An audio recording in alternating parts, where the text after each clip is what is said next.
정보가 있는 시사 토크쇼 장윤선, 박정호의 팟짱.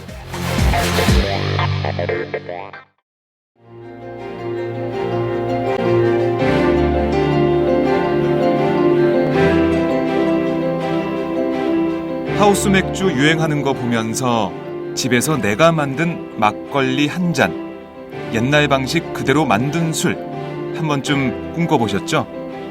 전통 발효의 원천 기술은 전통 누룩입니다. 누룩을 알아야 나만의 술, 식초를 만들 수 있습니다. 엄마의 농장 마마스팜으로 오세요. 전통 누룩과 우리술, 그리고 현미식초의 장인 안성권, 마용옥 강사가 여러분과 함께 그 길을 걷겠습니다. 집집마다 맛이 다른 김치, 된장, 고추장처럼 내 손맛이 나는 발효식품에 도전하세요. 그 맛을 몰랐던 지난 세월을 한탄하게 될지도 모릅니다. 엄마의 농장 마마스팜 www.mamasfarm.co.kr www.mamasfarm.co.kr에서 2016년 전통 발효교육 1기부터 4기 수강생을 모집합니다. 문의 전화는 010-5479-8075 010-5479-8075입니다. 5479-8075.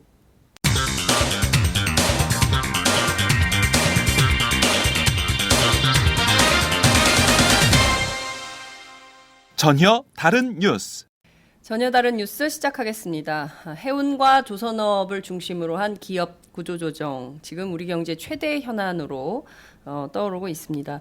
지난주까지는 이게 계속 경제의 중요 뉴스로 타전이 되다가 또 북한 뉴스가 나오면서 살짝 수면 아래로 가라앉은 측면이 있어서 이 문제를 좀 짚어보려고 합니다. 특히 이제 오늘 현대중공업 3,000명 감원 얘기가 나왔기 때문에요. 이 얘기를 좀 짚어봐야 될 것 같습니다. 오늘은 오마이뉴스 김종철 경제부장님 모시고 자세한 말씀 들어보겠습니다. 어서 오세요. 네. 네. 안녕하세요. 연휴 잘 보내셨어요?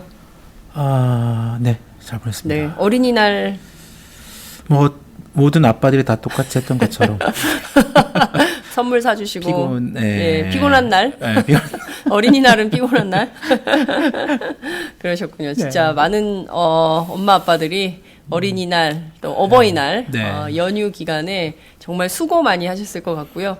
수고한 사람들을 위해서 박수라도 한번 칠까요? 아 진짜 박수 치셔야 됩니다. 우리 네. 어머니 아버지 3, 40대, 3, 4, 엄마 50대 아빠들. 엄마 네. 아빠들을 응원하는 방송입니다. 1년 중에 그날은 진짜 네. 안 빼면 안 됩니다. 진짜. 그래요. 네. 잘못했다가 큰일 납니다. 아빠들, 평생 평생? 그렇죠. 그렇군요. 2016년 5월 5일 당신 어디 있었어? 욕 바가지로 먹고 그렇죠. 아무것도 아닌데 관계없는데 싸우다 보면 맞아요. 2016년 5월 5일로 다시 맞아요. 돌아가서 얘기를 하게 되는 그런 경험들 아마 한두 분씩 다 있으실 거라고 네. 생각이 좀 됩니다. 두 가지 좀 광고를 말씀을 드려야 되는데요. 하나는 네. 5월은 꽃의 달이죠. 네. 꽃주문닷컴. 네네네. 꽃주문닷컴을 통해서 어버이날 지났지만 이제 스승의 날, 부부의 날이 며칠이에요? 모르겠습니다. 아내에게 꽃을 선물해 주세요. 스승의 날이 5월 15일이죠. 예, 스승의 날은 아는데 부부의 날은 저도 언제인지 잘 모르겠네요. 네. 예, 한번 확인해서 알려드리도록 하겠습니다. 그리고 이번 주 수요일, 내일 모레인데요. 번개가 있습니다. 번개. 풍무양꼬치. 어디냐면요. 지하철 3호선 정발산역 롯데백화점 뒤편. 그러니까 일산점. 고양등기소. 네네네. 고양등기소 앞에 풍무양꼬치에서 저희가 일산 아지매 두 분 모시고 저희가 이제 토크를 할 예정인데요. 저 가봤어요. 가보셨어요? 저 일산이잖아요. 지금. 일산 살잖아요. 네. 언제 가보셨어요? 저 주말에 갔습니다. 가족들하고. 진짜요? 네네. 정말요? 어제 갔네, 어제. 어제. 아니 우리 5월 8일. 국사장님을 좀 뵀어야 되는데. 그러니까 사장님은 못 팟짱 듣고 뵀고요. 왔다고 얘기하셔야 되는데 그 얘기 안 했어요? 조용히 그냥. 조용히. 그럼 네. 안 되는데 팟짱 홍보를 해야 되는데. 사장님은 근데 그 네. 입구에 지금 개업한 지 열흘 정도 됐다고 네. 하더라고요. 예. 근데 실내가 되게 넓습니다. 넓고 되게 중국 풍이 되게 묻어나는 그런 디자인, 실내 디자인이 있었고, 네. 그리고 거기 그 서브 하시는 예, 분도 예. 되게 친절하게 잘 해주시고, 그랬구나. 음식도 뭐 당연히 예, 뭐 드셨어요? 꿔바로우가 되게 맛있더라고요. 꿔바로우가. 네네네. 그게 네. 중국식 탕수육이라고 하잖아요. 예, 예, 예. 네, 그거 되게 맛있던데요. 그 저희 팟짱 1주년 때 사장님, 국사장님 내외분이 꿔바로우를 직접 해가지고 100인분을 해가지고 오셨잖아요. 그러니까. 그래서 아, 그래. 맞아. 그래요. 현장에 오신 분들 맞아요. 종이컵에 꿔바로우 맞아. 담아가지고 다 드셨던. 저도 그때 받아서 그러니까요. 맞아요. 예. 그 꿔바로우를 맛있게 드셨구나. 저희가 네네. 그래서 오후 6시 번개를 합니다. 이날 유은혜, 김현미, 아. 네, 더불어민주당 두 일산. 아줌마 당선인. 아. 아줌마 두 분 모시고 저희가 아줌마 얘기 좀 해보려고 그래요. 그렇구나. 예, 일산 사는 아줌마들 놀러 오세요. 아, 그렇구나. 네. 예, 일산 아니어도 그 근방에 사시는 분들 네. 그리고 그 생물학적으로는 아저씨지만 사실상 아줌마의 감성을 갖고 계신 김종철 부장님 그날 오세요. 그래서 우리 그날 함께 두 당선자분 예. 인사도 한번 해야 되겠네요. 그러니까요. 오랜만에. 예, 네. 유은혜, 일산 주민으로. 김현미 두 당선인 함께 하시고 싶으신 분들 수요일 이번 주 수요일입니다. 네. 지하철 3호선 정발산역 롯데백화점 뒤편 고향 등기소 앞. 네, 2층에 딱 보면 예, 보입니다. 풍무양꼬치. 풍무양고기 이렇게. 풍무양고기. 네, 예, 맞습니다. 풍무양고기로 와주시기 네네네. 바랍니다. 부부의 날이요. 5월 21일이래요. 아, 예, 네. 그날 맞이해서 우리 꽃주문닷컴을 이용해서 사랑하는 배우자에게 네. 꽃 선물 해주시기 바랍니다. 그렇군요. 부부 날이면 우리 남편한테 문자 보내야겠다. 서로 주는 거죠. 서로 주는 거예요? 아, 그러니까 부부의 날. 그렇구나. 아니겠어요? 예. 근데 진짜 부부들은 부부의 날 그런 거 절대 모르는 것 같아요. 그러니까 남들 거 막 챙기느라고 정작 자신들의 문제에 대해서는 맞아요. 그렇게 다들 우리 사는 게 그렇지 뭐. 예, 챙길 것도 많아 죽겠는데 부부의 맞아요. 날까지 웬일이니 이럴 맞아요, 거예요 아마. 맞아요. 예, 그건 좀 그렇습니다. 대충 잊고 살아라. 그리고 어떤 사람들은 그래요. 아예 없어서 무슨 나를 차병직 변호사 있잖아요. 네네네. 옛날에 민변 활동 열심히 했던 그 네. 변호사님 그 얘기했어요. 모든 나를 없애야 된다. 생일까지 포함해서 싹 다 그런 기념일을 없애야 된다. 너무 부담스럽다. 그러면서 갑자기 차 변호사님 잘 지내고 계시죠? 그분 생각이 나네요. 여하튼 5월이 좀 허리가 휘청하는 달이기도 합니다. 네. 그렇지만 우리가 또 이런 기념일을 챙겨야죠. 그렇습니다. 사는 낙 중에 하나 아니겠어요? 맞습니다. 와우! 거래처 노총각 김대리 드디어 장가 간대요. 축하 화한 보내야겠어요. 어디로 꽃 주문할까요? 꽃 주문은 꽃주문닷컴이지. 꽃주문닷컴요? 그럼 우리나라에서 축하화한, 근조화한 잘 만드는 꽃집이 다 모여 있어. 가격, 품질, 배송 전부 다 꽃주문닷컴. 전화번호부터 적어도 1544-6430. 꽃주문닷컴은 언제나 좋은 상품과 정확한 배송으로 소비자의 만족을 추구합니다. 팟캐스트 듣는 사람들끼리 서로 돕고 삽시다. 꽃주문닷컴은 팟짱을 후원하고 있습니다. 1544-6430 꽃주문닷컴 1544-6430 꽃주문닷컴은 현재 회원사도 모집 중입니다. 전국에 계신 꽃집 사장님들 지금 당장 전화주세요. 꽃주문닷컴은 생산자, 유통자 모두를 보호합니다. 본격적인 얘기를 좀 들어가 보도록 하겠습니다. 진짜 이게 우울한데요. 네. 대량 해고에 따른 노사 갈등은 물론이고 사실 굉장히 고용 불안에 시달리고 있어요. 네네. 많은 분들이 특히 근데 이게 부실 경영, 부실 관리 해온 정부나 기업의 책임은 온데간데 없고 왜 노동자들에게만 그 책임이 가는 것이냐 이런 비판이 나오고 있는데요. 이 얘기 굉장히 우울해요. 현대중공업 3,000명 감원 오늘 단행이 되는 겁니까? 아니 지금 그게 설인 것 같아요. 아직은 감원 그게, 설. 네, 아직은 뭐 구체적으로 이게 뭐 어떤 일정이나 로드맵이 나온 건 아닌 것 같고요. 네. 이게 일부 언론에서 3,000명 정도 감원 뭐 그런 얘기가 나오고 있는데요. 네. 확인해 보면 아직 회사 쪽에서는 구체적으로 그런 계획은 없다라고 얘기를 하고 있습니다. 다만 오늘부터 이제 그 일반 사무직 그 과장급 이상 네. 그 직원들을 상대로 희망퇴직을 받는다고 합니다. 오늘부터 희망퇴직을 받는다고 하니까 희망하지 않아. 그렇죠. 그러니까 우리는 엄밀히 희망퇴직을 말하면 희망하지 맞습니다. 않아 진짜. 지금 빅3가 네. 현대중공업, 대우조선해양, 네. 삼성중공업 이 3개 이 조선사 빅3가 이제 지금 구조조정 대상 진행 중이라고 얘기를 하고 있잖아요. 네. 대우조선해양 같은 경우는 지금 사실상 산업은행이 주채권은행 대주주로 지금 네. 사실상 정부 소유가 됐고 지금 구조조정 진행 중이고 네. 나머지 민간 2개 기업 현대중공업, 삼성중공업에 대해서 이게 이제 시중 채권은행이 이제 주채권은행이 이제 그 구조조정을 진행을 하고 있어요. 네, 그래서 네. 현대중공업 같은 경우에는 하나은행이 지금 주채권은행 채권단의 이제 대표로서 아마 지난달에 그 현대중공업 사장을 만나서 네. 지금 정부에서 이쪽 조선업 쪽에 좀 더 구조조정을 좀 더 선제적으로 좀 더 네네. 진행을 해야 된다라는 어떤 지침이 내려왔고 하나은행장이 현대중공업 사장 만나서 좀 자구 계획안을 좀 제출해줬으면 좋겠다 이렇게 네. 요청을 한 모양입니다. 그래서 지금 현대중공업 같은 경우에는 그런 여러 가지 그 인력 감축 포함해서 여러 가지 내용들 자구 계획안을 지금 잡고 있고 네. 그 자구 계획 안에 이제 인력 조정이 지금 들어가 있는 것 같아요. 근데 그것이 3,000명이냐 1,000명이냐 아직 구체적으로 명단 안 나왔지만 네. 시중은행이나 이쪽 그 구조조정 쪽 그 보는 사람들에서 지금 현재 한 3만 명 정도 직원들이 이렇게 있으니까 한 네. 10% 정도는 감원을 하지 않겠느냐 뭐 이런 네. 얘기가 나오고 있는 겁니다. 그래서 네. 아직 그 3,000명이 확정된 건 아닌 것 같고요. 대개 기업에서 과장급 정도 되면 몇 년 정도 근무하신 분들이에요? 보통 지금 10년 전후죠. 10년 차. 그렇죠. 한참 일할 때죠. 과장급들. 과장님 힘내세요. 제일 과장님 부장님들 그럼요. 제일 그럼요. 열심히 일할 때 그렇죠. 아니에요? 가장 그 회사에서 중추고요. 그럼 보통. 30대, 40대 정도. 그렇죠. 30대 후반, 30대 30대 후반. 중후반부터 40대 초반 좀 늦은 과장 같은 거. 보통 뭐 사원, 대리, 과장, 차장, 부장 이렇게 올라가잖아요. 네, 네. 약간 회사마다 차이가 있지만 예, 예. 그래서 과장급들 이상이면 예.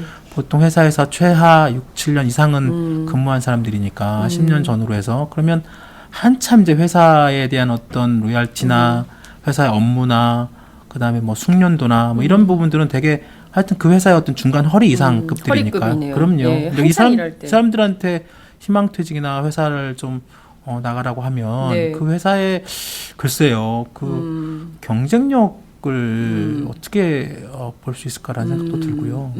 걱정이네요. 그러니까 이를테면 걱정입니다. 지금 네. 한창 열심히 그렇죠. 또 얼마나 3, 40대 가장이면 집안에서는 지금 한창 애들 클 때거든요. 이제 막 그렇죠. 돈이 확 들어갈 때야. 이제 막 들어가기 시작하죠. 이 맞벌이의 경우에는 좀 괜찮겠지만 그렇죠. 외벌이 과장님인 힘들죠. 경우에는 이게 굉장히 심각한 문제, 생계에 문제가 생길 수 있는데 그럼요. 네. 예컨대 저는 희망하지 않아요. 희망퇴직을. 그러면 어떤 순서대로 어떻게 감원을 하게 됩니까? 예를 들면 이제 보통 희망퇴직 형식으로 일단은 그 어떤 자리를 깔죠 회사 입장에서는. 그래서 지금 희망퇴직하는 게 나을 거다라는 식으로 분위기를 잡죠.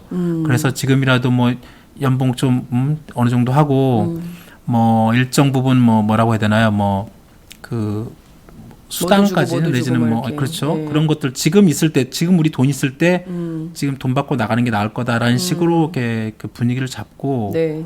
그렇게 해서 이제 보통 그 희망퇴직을 받지만 사실상 회사 입장에서 보면 그게 뭐 회사 입장에서 보면 네. 뭐 저성과자라고 얘기하는 사람들 일정 부분 다 이렇게 이번 기회에 속는 그런 게 하는 거죠. 근데 그건 전형적인 어떤 회사 쪽의 어떤 그런 시각이고 네.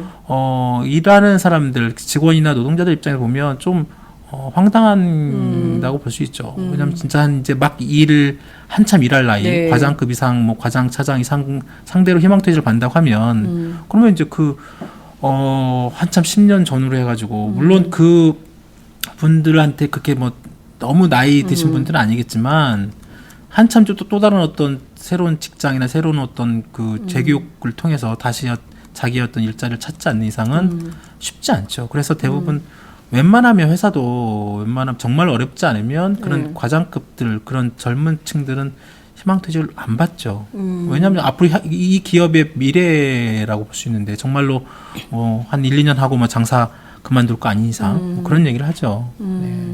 참 이게 저희 오마이뉴스는 아직 구조조정 이런 얘기는 없지만 큰 회사의 경우에 그렇죠. 회사가 위기에 있을 때 구조조정을 단행할 때 그 대상이 되는 사람들의 심정은 당해보지 않으면 모를 것 그렇습니다. 같다는 생각이 좀 맞습니다. 듭니다. 굉장히 그 걱정이 많으실 것 같은데요. 하나하나 좀 더 살펴보도록 하죠. 근데 현대중공업의 경우에는 네. 몇 년 전부터 계속 다운사이징 얘기가 있었던 그렇습니다. 것 같아요. 네네네. 그러니까 감원을 갑자기 오늘날 느닷없이 하는 게 아니라 맞습니다. 작년에도 하고 계속 그러지 않았나요? 그렇죠. 저희가 지금 몇 년 전부터 우리 그 팟짱에서 현대중공업 예. 감원 얘기도 했었고요. 이게 지금 조선업의 이 지금 그 위기라는 게 이게 지금 하루아침에 이루어지는 게 아니고 이미 2, 3년, 3, 4년부터 이미 전부터 꾸준히 그런 경고 사인이 계속 나왔었고 네. 또 나름대로 여러 가지 말씀하신 것처럼 인력 조정이든 뭐 여러 가지 다운사이징 해왔습니다. 실제로 현대중공업 같은 경우 지금 1위인데요. 세계 조선업 1위죠. 조선업 세계 1위. 세계 1위입니다. 근데 네. 지금 그런 어떤 그 세계 경기 침체와 관련돼 가지고 이게 선박 수주가 계속 이렇게 줄어들면서 그런 위기 경고 사인이 계속 나왔었고 그렇게 다운사이징 해왔어요. 작년에도 이미 1,300명이 회사를 떠났습니다. 작년에도요. 네, 작년에 1,300명이 떠났고요. 올 1분기 때 임원급들 뭐 그 임원급들은 이제 고액 연봉자 중심이겠죠 아무래도 그 조선 현대중공업 그룹이에요. 현대중공업이 조선만 있는 게 아니라 여러 가지 그 계열사들이 있는데 네. 현대중공업 그룹의 그 조선 그쪽 조선 계열사 임원들 25%한 60명 정도가 회사를 떠났다고 합니다. 1분기 때. 그러니까 전체 임원이 한 250명 정도 되니까 25% 60명 정도가 회사를 떠나는데 작년에 직원들 뭐 희망퇴직해서 한 1,300명 정리됐고 또 임원들 정리하고 계속 지금 인원들을 줄여 나가고 있는데 그럼에도 한 2, 3만 명, 지금 한 3만 명 정도 일을 하고 있어요. 왜냐하면 네. 여전히 지금 배는 이미 오래전에 그 수주받은 지금 배를 만들어야 되니까 네. 만들어야 되니까 지금 거기 기본적인 그 현장의 일소는 유지가 돼야 되죠. 문제는 앞으로 이제 그 더 만들 배가 별로 없다 보니까 자꾸 이제 사람들을 줄여야 되는 거 아니냐 이렇게 나오는 거죠. 그러니까 문제는 지금 그 과연 이렇게 계속 기업의 위기는 커져만 가고 그 책임을 오롯이 노동자들에게만 전가하는 이런 상황이 네. 제일 문제인 건데 지금 앞서 더 달러를 찍어서 풀면 되죠. 네. 근데 그 달러를 찍어서 풀어도 그 조건이 있습니다. 그 사람들이 은행이 특히 중앙은행이 어떤 그 시중에 유동성 내지는 돈을 푸는 여러 가지 방법 중에 하나가 네. 직접 돈을 찍어서 푸는 경우도 있지만 기준금리를 이용하잖아요. 기준금리를 갖다가 떨어뜨려서 시중의 어떤 유동성을 갖다가 좀 더 넓히게 하는 어떤 그런 정책들이 있는데 대체로 보면 유럽이든 일본이든 사실상 기준금리가 제로입니다. 제로. 그리고 오히려 일본은 마이너스 금리까지. 금리잖아요. 그렇죠. 예. 그러니까 더 이상 이제 기준금리, 금리를 통해서 사실상 어떤 시중 유동성이나 어떤 통화 정책을 할 수 있는 여력이 없는 거예요. 그래서 이제 마지막 카드로 이제 양적 완화라는 어떤 그 카드를. 지폐, 그러니까 돈을 찍어서 내는 그런 마지막 카드를 쓰는 건데 우리나라는 지금 올해 이번 주에 이제 한국은행 금통이 열리지만 네. 지금 기준금리가 1.50%입니다. 10개월째 지금 그러니까 여전히 한국은행에서 우리나라 그 한국은행에서는 아직 기준금리가 우리는 1.50%라는 어떤 기준금리 여전히 여력이 네. 있다고 판단하고 있고 예. 그 과정에서 갑자기 양쪽 아직 기준금리도 제대로 있는데 왜 돈을 찍어서 내야 되느냐라는 어떤 기본적인 거부감이 있는 거예요. 그래서 네. 그걸 한국판 양적 완화해가지고 뭐 새누리당이나 총선 전후에서 그런 얘기가 나왔는데 이제는 그런 표현을 안 씁니다. 왜냐하면 한국은행 말이 맞거든요. 그러니까 이거를 국책은행에 뭐라고 해야 되냐면 돈을 넣어주는 국책은행의 자본을 확충하는 국책은행 자본 확충. 그렇게 바뀌었습니다. 아, 용어가 그래서 한국판 양적 완화가 왜 없어졌나 했더니 그 네. 용어가 이렇게 바뀌었구나. 바뀌었어요. 예. 국책은행, 여러분 유념하시기 네, 바랍니다. 국책은행 자본 확충으로 바뀌었습니다. 네. 솔직히 말장난 아니에요? 말장난이죠. 네? 결국은 네. 그 국책은행 자본 확충을 누가 해야 되냐면 지금 한국은행이 해야 하라는 거 되잖아요. 아니에요. 그래서 네. 저번에도 지난주에 조선일보가 일면에서 한국은행이 사실상 그렇죠. 거의 협박이에요. 그렇죠. 예. 니네 왜 안 내나 구조조정에 왜 동참 안 하냐? 예. 너네 왜 그런 식으로 하냐? 예. 그러니까 이제 이주열 총재가 엊그제 그 G20 갔다 와서 네. 국내에서 여러 가지 그런 시각이 되게 부담스러워 한다는 그 기자들하고 그런 기자 얘기를 간담회를 했습니다. 했죠. 네. 예. 아니 한국은행이 무슨 그것도 아니고 우리가 무슨 구조조정을 갖다가 무슨 회방 놓거나 걸림돌 되는 것처럼 그렇게 인식을 누가 이렇게 흘리는데 그렇지 않다. 한국은행도 그 동안에 기업들의 어떤 구조적 이런 과정에서 그동안 충분히 지원을 해왔다. 다만 지금처럼 네. 갑작스럽게 돈을 찍어가지고 푸는 게 아니라 어떤 그 나름대로 자본확충 펀드나 네. 쉽게 말하면 대출 형식으로 언제든지 이게 결국은 돈을 찍어서 다시 돈을 회수를 해야 되잖아요. 그렇죠. 근데 지금 정부가 하는 방식은 돈을 회수할 수 있는 방법이 없는 거예요. 그냥 돈만 찍어내라는 방식이니까 이주열 총재는 그런 방식이 아니라 네. 도와주겠다. 다만 이 한 군의 돈도 결국은 돈이고 이걸 빌려주고 거기에 걸만큼 다시 언제든지 회수할 수 있도록 그게 국민들한테도 국민 경제상에서도 좋다. 그게 맞는 거죠. 맞는 네. 얘기네요. 예. 그렇게 해서 지금 그런 방향으로 준비를 하고 있는데 지금 기획재정부나 청와대 이쪽은 아니 이거 우리가 원하는 방향이 아니야. 뭘 원하는 거예요? 그 그냥- 얘기를 좀 들어봅시다. 그냥 청와대나 그냥 돈을 달라는 거예요. 5조 원, 10조 원 정도 그냥 돈 찍어가지고 그냥 찍어, 풀어 이거예요? 돈 찍어서 그냥 산업에 넣어라. 그래 우리가 쓰겠다는 건데 그건 그리고 좀 왜 그러냐고 묻지도 마, 따지지도 마 이거예요? 그렇죠. 근데 그건 있을 수 없는 일 아닙니까? 그 아까 청와대가 예? 그 양적 완화 기재부가. 아까 그게 예. 왜 그렇게 자꾸 예. 한국은행 통해서 하려고 하냐면 이게 예. 지금 양적 완화 이런 거 저번에 말씀드린 것처럼 하려면 하는 법을 바꿔야 됩니다. 그러니까 법을 바꾸려면 국회 동의를 그럼요. 거쳐야 되니까 지금 같은 만만치 않죠. 여소야대 네. 정부에서는 불가능하다고 판단이 되는 거죠. 그래서 한국은행 입장에서 예. 정부 입장에서 정부 입장에서 왜냐하면 정부 입장에서는 여소야대 국면에서 지금 하는 법을 바꾸려면 자기네 안 되니까 네. 같으니까 그런 양적 완화보다는 그냥 산업은행에 돈을 너네가 넣어라. 그리고 그걸 굳이 이제 국회 동의 필요 없이 하는 니네 금통위 거기 결정으로. 해서 그냥 돈 넣으면 되지. 왜 자꾸 다른 방법을 하려고 하느냐. 이게 정부 기획재정부나 청와대 쪽 입장이고 예. 이주열 총재는 아까 말씀드린 것처럼 그렇게 돼서는 전혀 그 구조조정의 그 어떤 그런 당위성이나 명분도 없고 국민 경제상으로 좋지 않다라는 인식이 있는 거죠. 다만 기업 구조조정에 하는 역할을 하겠다라고 하면서 방식은 약간 다른 거죠. 한은의 역할은 어떤 역할을 하겠다는 건가요? 이주열 총재의 인식은 어떤 방인가요? 그러니까 이제 이게 한은이 기본적으로 그 한은법상 네. 기본 원칙이 금융 안정입니다. 안정. 예, 예. 금융 안정. 예. 금융 안정이라는 어떤 기본적인 그 한법상의 자신들의 어떤 그런 원칙을 지켜 나가는 게 입장이고요. 그렇다면 정부나 기획 그 청와대 쪽에서도 우리도 금융 안정을 원한다. 지금처럼 이 부실 기업 그대로 놔두면 결국은 그 부실이 결국은 금융 쪽, 은행 네. 쪽으로 확산이 되고 이전되니까 결국은 그 금융 안정 그것이 해체된다. 그러니까 너희들이 빨리 좀 돈을 넣어라라는 게 입장인데 하는 쪽에서는 그런 방식이 아니라 네. 그런 어떤 그 약간의 편법이죠. 정통을 하려면 제대로 하는 법을 고치든가 하는 법 고치지 않으면 그동안에 하는 해왔던 이것도 어차피 돈을 찍어서 돈을 푸는 것도 결국은 국민들이 결국은 다 부담을 해야 돼요. 어차피. 그렇죠. 그게 이제 국민 세금이 됐든 네. 어쨌든 방식으로 돈이 나가니까.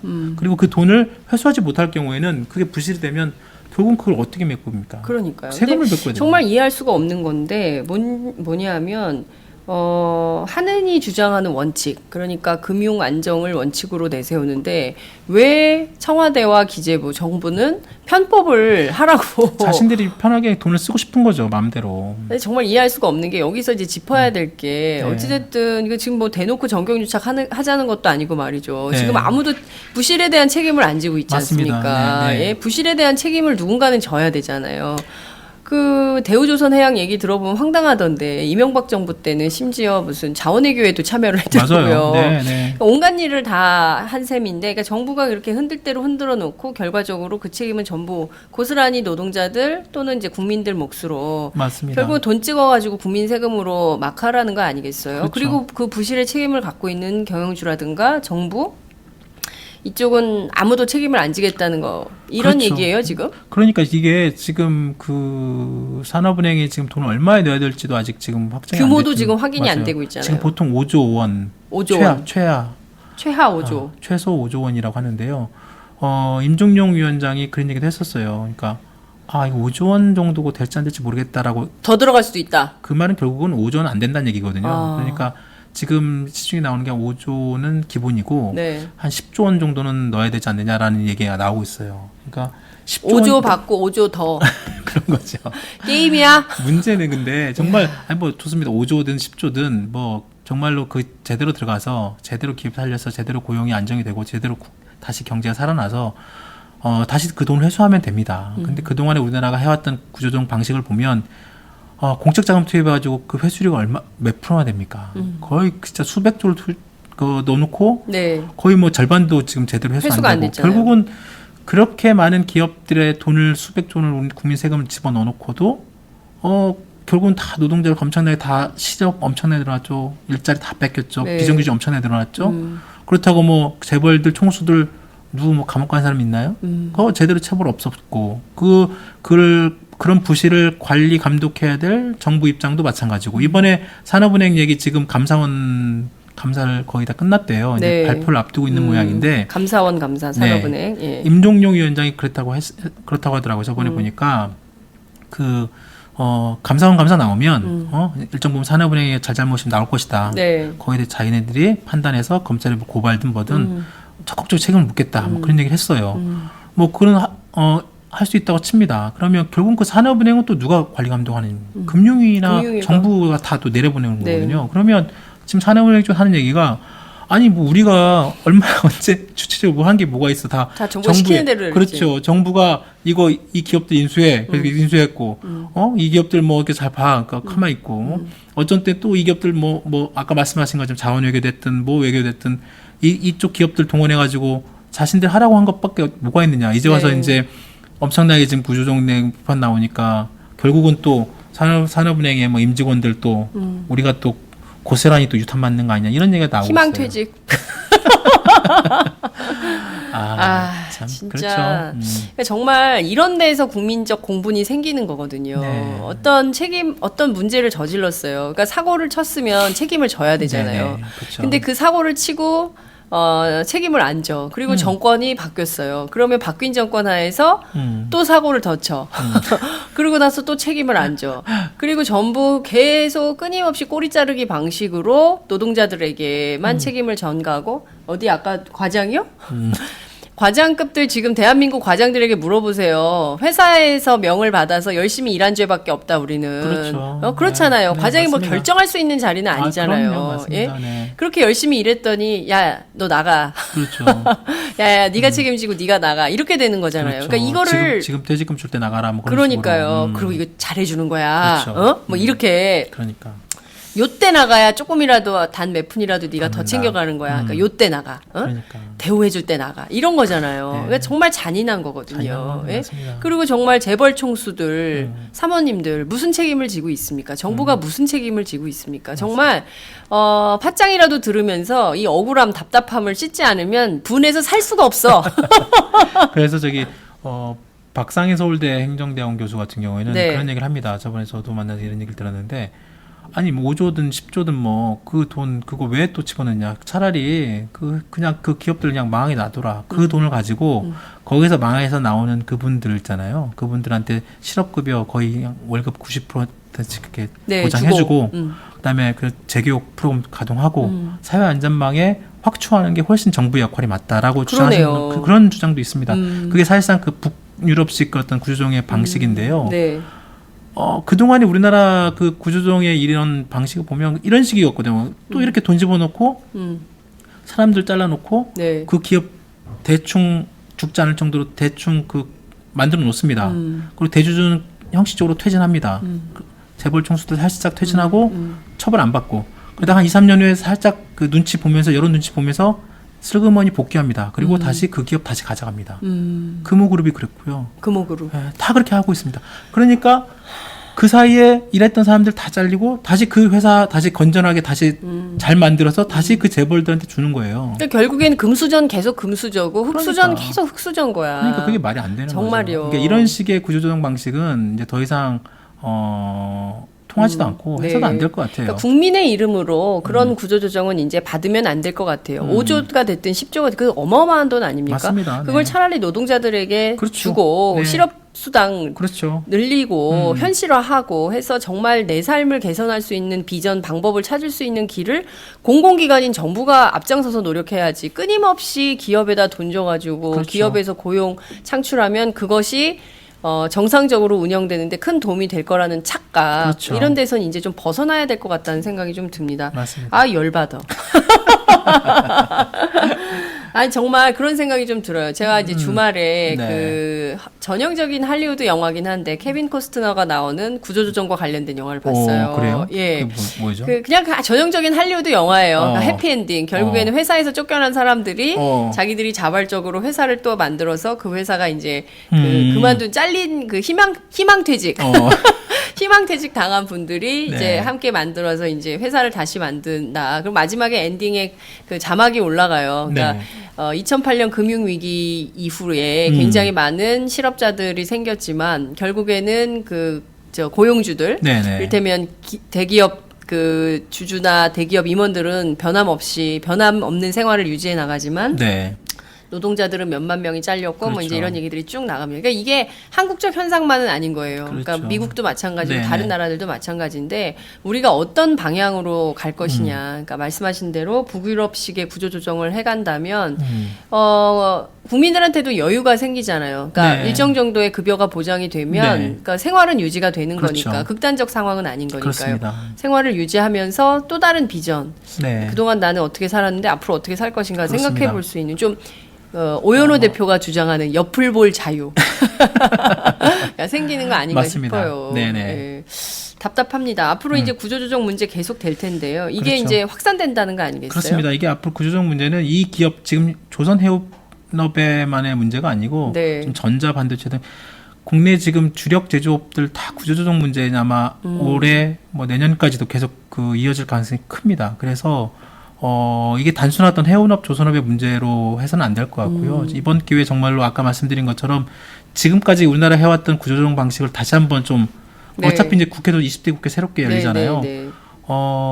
다시 한번 그걸 재정립을 할 필요가 있을 것 같고 예. 지금 현재처럼 정부가 이런 방식으로 과거와 똑같은 방식으로 구조조정 진행이 된다면 결코 우리나라 경제에도 별로 도움이 되지 않을 뿐더러 왜냐하면 이미 경험을 했잖아요 우리가. 네, 예. 그리고 국민들한테도 마찬가지로 도움이 안 될 것 같습니다. 그래서 좀 더 적극적으로 지금 현재와 다른 또 다른 어느 신문에 이런 제목으로 나왔던데요. 인간의 얼굴을 한 구조조정을 하자라고 하더라고요. 그러니까 그렇죠. 되게 좋은 표현인 것 같아요. 인간의 얼굴을 한 구조조정을 우리나라가 이번에 새롭게 대안을 만들 필요가 있을 것 같습니다. 그렇군요.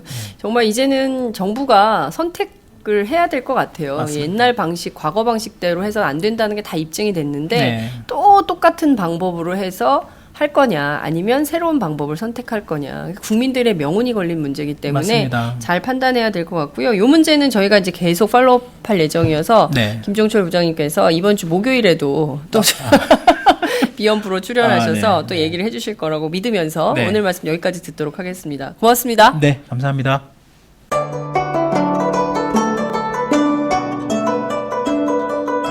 안녕하십니까.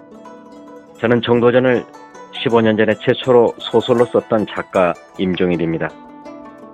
사실 정도전을 소설로 쓰는 데만 10년이 걸렸는데 그 시절 무명의 고달픈 심신을 양꼬치와 고량주로 달래주었던 풍무 양꼬치.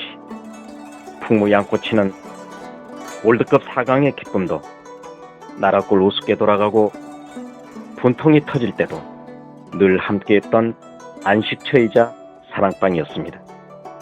진짜 정의파인 주인장은 세상을 뒤집어 푼 남자 정도전을 누구보다 먼저 알아보았고 그래서 제 소설 정도전은 역사의 곡이 없습니다. 풍무 양꼬치 역시 맛과 양심이 살아있습니다. 좋은 사람끼리는 꼭 만나야 합니다. 어떻습니까? 오늘 풍무 양꼬치에서 만납시다. 2호선 구로 디지털 단지역으로 오세요. 예약 문의 02809-9292 02809-9292 팟짱 애청자라고 하시면 정성 가득 담긴 서비스도 나갑니다. 전혀 다른 뉴스 시작하겠습니다. 19대 국회가 이제 마무리되고 곧 이어서 20대 국회 등원과 더불어 개원이 예정이 좀 되어 있는데요. 드디어 3당 원내 지도부가 대체로 구성이 마무리되었습니다. 오늘은 이 문제를 좀 짚어보도록 하겠습니다. 오마이뉴스 이슈팀 이경태 기자를 전화로 연결합니다. 이 기자 나와 계신가요? 네, 이경태입니다. 네. 자, 3당 원내지도부 지금 뭐 대략 구성이 마무리 좀 되어 가고 있는 상황인데요. 더불어민주당 어제 원내 부대표단 인선이 마무리가 됐죠. 네, 그렇습니다. 우상호 신임 원내대표가 원내 부대표단 인선을 마쳤는데요. 전원 20대 국회 초선으로 구성됐습니다. 어제 인선한 사람들은요. 네. 김대중 정부 당시 청와대 국정상황실장을 지낸 이훈 당선자, 검사 출신의 백혜련, 송기현 당선자, 그리고 부산 지역 초선 최인호 당선자, 노무현 정부 당시 청와대 행정관을 지낸 강병원 당선자 등이 주로 눈에 띄입니다. 특히 우 원내대표가 당의 잠재적 대선 후보와 소통할 수 있는 분을 골고루 배치했다, 이렇게 얘기를 했는데요. 앞서 이들보다 먼저 임명했던 박안주 원내수석 부대표와 기동민 원내대변인, 이재정 원내대변인 등을 얘기한 것 같습니다. 박안주 부대표 같은 경우에는 안희정 충남지사, 기동민 원내대변인은 박원순 시장, 그리고 이재정 원내대변인은 김부겸 당선자 등과 연관이 있고요. 방금 소개드린 최인호 당선자는 문재인 전 대표, 네. 그리고 분당을의 김병호 당선자도 원내 부대표단에 들어갔는데 이 경우에는 손학규 전 상임 고문의 측근으로 포함합니다. 그렇군요. 그러니까 전반적으로 보면 대선용 원내 부대표단을 꾸몄다, 이런 언론의 평가도 있던데요. 오늘 첫 번째 원내대책회의 열린 걸로 아는데 핵심 내용 어떤 건지 정리 좀 부탁드릴게요. 네, 일단 우 원내대표가 현안 두 가지를 집어서 얘기를 했는데요. 네. 하나는 북한에 대한 비판이었습니다. 북한이 핵무장을 가속화하면서 비핵화를 또 얘기한 것 자체가 어불성설이다. 그래서 더민주는 앞으로 북한에 대해 할 말을 하는 정당이 되겠다, 이런 얘기를 했고요. 네. 그리고 정부를 향해서도 제재와 압박만으로는 북한의 핵폐기를 이끌어낼 수 없다라면서 대북 기조, 정책 기조를 변할 것을 촉구했습니다. 네. 마무리 또 다른 하나는 가습기 살균제 사망 사건입니다. 네. 이 문제에 대해서 5월 중 여야 원내대표 간 협상을 통해서 구체적인 방안을 국민들에게 제시하겠다라고 밝혔고요. 이미 당내 특위를 TF팀을 만든 상태인데 오늘 피해자 면담을 했고요. 네. 이 당 차원의 대책은 이 특위 활동을 통해서 또 준비하겠다라고 밝혔습니다. 더불어민주당이 오늘 가습기 살균제 피해자 가족들 모임하는 것은 저희가 오전 10시에 생방송으로 보내드린 바 있습니다. 이 가습기 살균제 문제 지금 새누리당도 적극적으로 나오고 있는데 다른 야당들과도 공조를 적극적으로 하는 이런 상황인가요? 국민의당은 좀 어떤 입장입니까? 네, 그렇습니다. 박지원 국민의당 원내대표도 오늘 이날 최고위원회에서 이 문제를 언급했는데요. 네. 구체적으로 가습기 살균제 사망 사건, 그리고 어버이 연합 게이트, 정은호 법조 비리 게이트 등을 당면 현안으로 지목하고 이 부분에 대해서 국회에서 할 수 있는 모든 것을 동원해서 처리하겠다라고 얘기했습니다. 아, 그렇군요. 그러니까 더불어민주당, 국민의당, 야권 공조를 통해서 가습기 살균제 사망 사건, 또 어버이 연합 게이트 사건, 또 네이처 리퍼블릭 대표죠. 정은호 법조비리 게이트, 이 세 가지를 일종의 3대 전략적 과제로 삼고 적극적으로 협력하겠다, 이런 얘기를 한 걸로 보입니다. 문제는 이런 문제들을 종합해서 제대로 처리를 하려면 원 구성을 좀 적극적으로 빠른 시간 안에 마무리가 좀 돼야 될 것 같은데 이 협상은 좀 어떻게 진행이 좀 되고 있습니까? 네, 실제로 지금 원구성 협상은 아직 시작되지 않았다라고 보는 게 맞는데요. 네. 이게 원내 지도부가 이제 막 다 구성된 상황이지 않습니까? 네. 그래서 이 같은 약속들을 빨리 실현하려면 네. 지금 19대 국회가 열려있는 기간 동안이라도 좀 진행을 해야 되는데 문제는 낙선자들이 좀 많습니다. 그래서 정상적인 활동을 할 수 있는 상임위가 좀 적다, 이렇게 보입니다. 그래서 결국에는 20대 국회에서야 본격적으로 좀 논의가 진행될 것 같습니다. 일단 보면은 박지원 원내대표는 5월 중부터 원구성 협상을 마무리해서 6월 초부터 일하는 국회, 경제 위기를 타파하는 국회가 되도록 하자라고 얘기를 했고요. 네. 우상호 원내대표 같은 경우에도 이미 당선자 소감에서 곧바로 협상해서 네. 바로 이제 원구성을 하자라는 원칙론을 밝힌 바 있습니다. 그렇군요. 지금 중요한 것은 상임위원장 협상 관련해서 이러저러한 잡음들이 좀 나오고 있는 것 같은데요. 예컨대 경제부처는 하나 있어야 되고 법사위는 꼭 해야 되고 더불어민주당의 전략이 우상호 원내대표를 통해서 흘러나오고 있는데 박지원 원내대표의 경우에는 좀 어떤 입장을 피력하고 있습니까? 네, 박지원 원내대표는 오늘 이 문제에 대해서 얘기를 했는데요. 네. 상임위원장을 하나 더 얻으려는 흥정, 거래의 구태 정치는 하지 않겠다라고 얘기를 했습니다. 그러나 그 현행 상임위 형태를 바꿔야 된다라는 주장을 했는데요. 네네. 예를 들어서 현행 상임위가 국회 상임위가 18개가 있습니다. 이 중에 18개 상임위를 쪼개거나 합쳐서 그 합종연행을 해서 이 좀 상임위 숫자의 변화 이런 걸 주려는 생각인 것 같아요. 예를 들어서 교육문화체육관광위원회 체제에서는 그 교육과 네. 문화체육관광 분야를 분리시키고요. 환경노동위원회도 마찬가지 이유로 환경과 노동을 분리시킵니다. 네. 반면 이 거의 뭐 1년에 몇 차례 열리지 않는 여성가족위원회나 윤리위원회는 각각 안전행정위원회나 국회 운영위원회와 병합을 하는 이런 모양인데요. 이렇게 되면은 사실 그 18개에서 네. 현행 18개로 그 유지하더라도 약간 상임위 형태가 변하게 되고요. 오히려 상임위가 또 늘어날 수도 있습니다. 예를 들어서 뭐 정보위원회나 예산결산특위는 현재 지금 약간 뭐 상설 상임위가 아니거든요. 네. 이 상설 상임위를 하는 문제를 야당에서 19대 때부터 줄기차게 주장을 했기 때문에 이런 문제들이 결합되면서 뭐 상임위가 늘 수도 있고요. 이런 걸 봤을 때 박지원 원내대표는 이렇게 상임위를 재편하는 과정에서 네. 그 원내 3당으로서 상임위원장석을 하나라도 더 확보하겠다라는 어떤 뜻으로 비칩니다. 그렇군요. 근데 여가위나 윤리위는 개별적으로 각각 자기 역할이 있기 때문에 이거를 병합해서 처리하는 것에 대해서 다른 국회의원들의 입장이 어떤지 그것도 좀 살펴봐야 될 것 같은데요. 문제는 이런 박지원 원내대표의 견해, 입장에 대해서 원내 일당인 더불어민주당의 입장이 굉장히 중요한 것 같은데 어떤 입장이 좀 나왔습니까? 더민주 역시 상임위 분할론에 대해서 굉장히 동일한 생각을 갖고 있어요. 특히나 아하. 이 교문위 같은 경우에는 네. 그동안 그 교육 문제가 굉장히 뜨거운 현안이었습니다. 그렇습니다. 그래서 이 문제를 다루다 보니까 문화체육관광 분야에서는 뭐 일이 진행되지 않는 상황이 벌어졌거든요. 네. 그래서 이런 것들을 좀 잘라서 네. 일을 할 수 있는 국회 상임위 체제를 만들어야 된다라는데 의견을 같이 하고 있어요. 그래서 이 뭐 교문위 문제나 뭐 이런 것뿐만 아니라 상임위, 정보위나 애결위 같은 것도 비슷한 생각이고요. 그래서 최대한 상임위 총수 18개를 유지하면서 조정해보겠다. 그러나 불가피하면 하나 정도 더 늘릴 수도 있다라는 입장을 이미 우상호 원내대표가 밝힌 바 있고요. 네. 그래서 이 여기에 대해서 좀 그 3당 간에 원내대표 간에 어떤 논의가 있을 것으로 보입니다. 특히 그 더민주 쪽은 지금 현재 새누리당의 상임위원장을 맡은 기획재정이나 네. 그 정무위원회 등 그 경제 관련 상임위 중 하나를 네. 꼭 차지하겠다라는 입장이고요.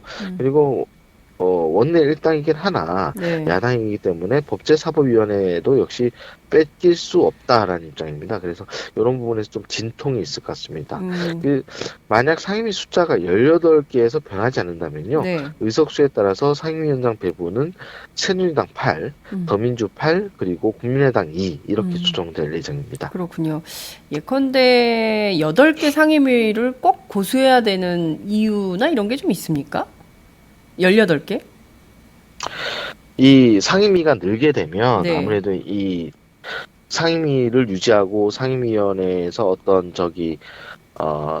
회의를 하게 되면 네. 수당 같은 게 더 나가죠. 그래서 이게 국민 부담이라는 설명이 되는 건데, 네. 그러니까 기억하실 겁니다. 그 국회의원 정수 300명에서 네네. 더 늘려야 되느냐 이런 네네. 논란하고 맞닿아 있습니다. 예. 그렇군요. 근데 사실 문방위나 교육이나 구분해서 볼 필요는 있을 것 같아요. 왜냐하면 이제 언론 문제도 문방위 안에 포함이 됐었는데 18대 때는요. 근데 이번에는 교육위에 묻혀가지고 의제나 쟁점이 잘 형성되지 않는 측면이 있어서 전문성을 강화하는 차원에서도 이렇게 뭐 상임위에 배분되는 금액을 줄인다 하더라도 활동비나 이런 거 말이죠. 그래서 이제 상임위를 좀 분화해서 전문화할 필요는 있겠다 이런 생각은 좀 듭니다. 네, 그렇습니다. 국회의장은 원내 일당이 하는 것인가요? 어떻게 되는 겁니까? 네, 통상적으로 원내 일당이 국회의장, 그러니까 국회의 운영을 주도하는 역할을 맡게 되는데요. 네. 이게 좀 논란이 되는 게 야당이 원내일당이 됐기 때문에 이 네네. 논란이 있는 겁니다. 그래서 여야 간의 사전 조율을 진행하는 상황인데 지금 약간 좀 시각차가 나와요. 예를 들어서 우상호 원내대표는 출마 선언 당시에도 그 원내일당인 우리가 맞는 게 맞다라고 네. 주장한 바 있는데 이 새누리당은 이 아무리 그래도 집권 여당인데 법사위도 맡고 국회의장까지 가져간다는 것은 너무한 거 아니냐 뭐 이런 의견이 있거든요. 네. 그리고 국민의당도 이 국회의장직을 걸고 어떤 캐스팅 보트 역할을 하겠다라는 느낌의 뉘앙스를 한번 한 적이 있죠. 예를 들어서 박지원 원내대표가 그 대통령이 요청하면 새누리당 국회의장도 가능하다. 뭐 이런 식의 워딩이 네. 나온 적이 있지 않습니까? 네, 그래서 그래서 비판도 많이 좀 들었죠. 네. 네, 비판이 많이 듣고 실제로 오늘 발표된 리얼미터 그 여론조사에서도 약 3.1%포인트 정도 국민당 지지율이 빠졌더라고요. 아, 예, 이런 상황인데 지금 현재로서는 3당 원내대표가 아직 속내를 시원하게 이제 서로 드러내고 있지 않은 상황이라서요. 네. 좀 더 협상을 지켜봐야 될 것 같고요. 원 협상이 언제쯤 본격화될까요? 다음 주, 이번 주, 다음 주에는 계속 원 구성 협상을 위한 논의는 계속 되겠죠? 네, 물밑에서 이번 주부터 시작이 될 것으로 보이고요. 네. 이미 이제 그 3당 모두 원내 수석들을 다 뽑아놨기 때문에 네네. 이 물밑에서 일을 주도할 그 당사자들이 다 정해진 만큼 계속 만나는 과정들이 있을 것 같습니다. 당장 오늘 같은 경우 우상호 원내대표가 박지원 원내대표, 네. 노회찬 원내대표 등 그 각 당의 원내 사령탑들을 만나는 상견례 작업을 진행하고 있습니다. 그렇군요. 새누리당은 야당의 원구성 전략에 대해서 어떤 입장을 밝히고 있는지요? 일단 정진석 새누리당 원내대표도 상임위를 나누는 그 앞서 말한 교문위 등의 문제에 대해서는 충분히 논의 가능하다라는 입장입니다. 네. 그러나 이 기재위나 정무위 등 경제 관련 상임위 중 하나를 가져오겠다는 더민주의 어떤 전략에는 좀 난색이 있는 것 같습니다. 예를 들어서 그 기재위 같은 경우는 세법이기 때문에 사실 그 야당이 가져가더라도 야당이 뭐 특별히 어떤 네네. 영향을 미친다. 그리고 오히려 책임론이 더 늘 수 있기 때문에 기재위 부분은 좀 걱정이 덜 되는데 정무위가 문제예요. 이 정무위는 재벌 개혁 이런 네. 문제가 굉장히 민감하게 그렇죠. 맞닿아 있거든요. 공정거래위라든가 특히나 이 야당이 경제민주화를 주장하고 있기 때문에 네. 이 정무위 문제를 가져가게 된다면 상당히 상임위 운영하기가 빡빡해질 상황이 됩니다. 네. 그래서 정원내 대표는 오히려 역제안을 하고 있어요. 외교, 안보, 국방의 중요성을 야당도 이제 느껴야 될 때가 아니냐. 뭐 이런 식으로 그 외교통일위원회라든가 어떤 국방위원회 이런 쪽을 좀 내주겠다라는 그 말을 했는데요. 네. 이게 어떻게 서로가 셈법이 맞아 들어갈지는 좀 봐야 될 것 같습니다. 이게 실제로 그 지난 14대 국회 때 원구성 협상이 125일이나 걸린 적이 있거든요. 아이고. 그리고 19대 때도 40일이나 걸렸습니다. 네. 그러니까 이게 20대 국회 임기가 딱 시작할 때 정확히 원구성이 완료됐다라고 얘기하기 좀 힘든 상황이 될 수도 있어요. 다만 이 지금 국회가 굉장히 일을 못하고 있다. 네. 서로 싸우고 있다. 이런 비판이 네. 많기 때문에 이런 점들을 각 당의 원내대표들이 전부 다 인식하고 있습니다. 그래서 그 협상이 좀 속도를 가져가되 과연 20대 국회 임기 시작할 때 완료가 될 수 있을지는 좀 더 두고 봐야 될 것 같습니다. 네. 정진석 원내대표가 야당도 이제 외교 국방 통일, 안보 이 문제에 중요성을 느껴야 된다라고 얘기를 하는데 사실 이거는 정부를 맡은 새누리당이 더 큰 책임을 느껴야 되는 거 아닌가 싶기도 하네요.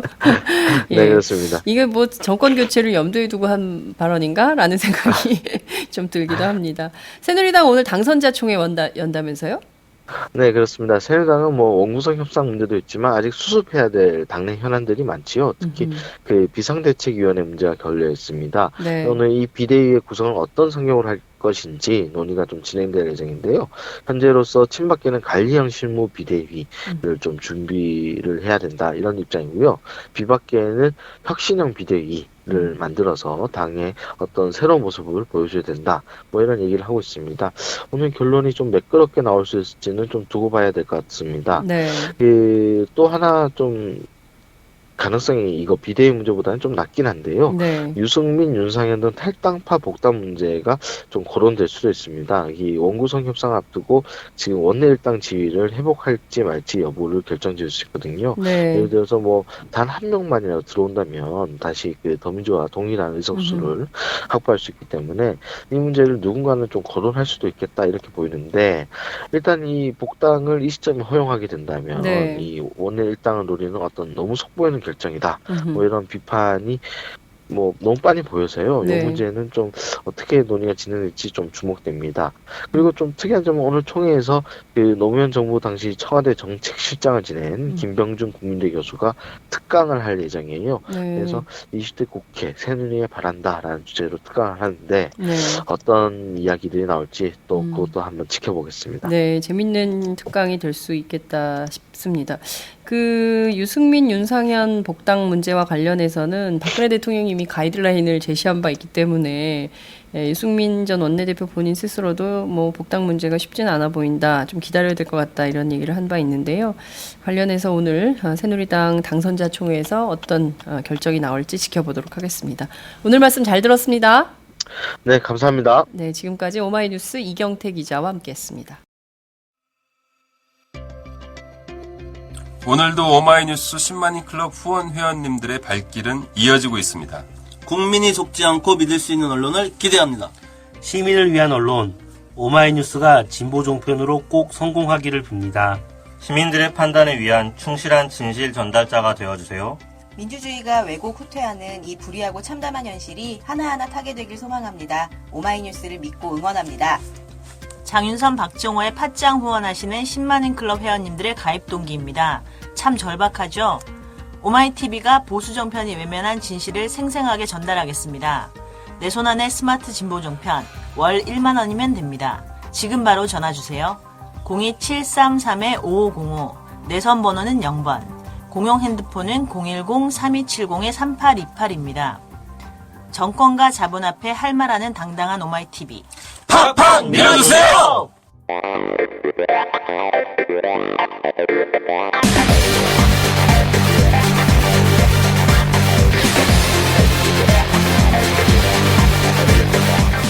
정보가 있는 시사 토크쇼 장윤선, 박정호의 팟짱.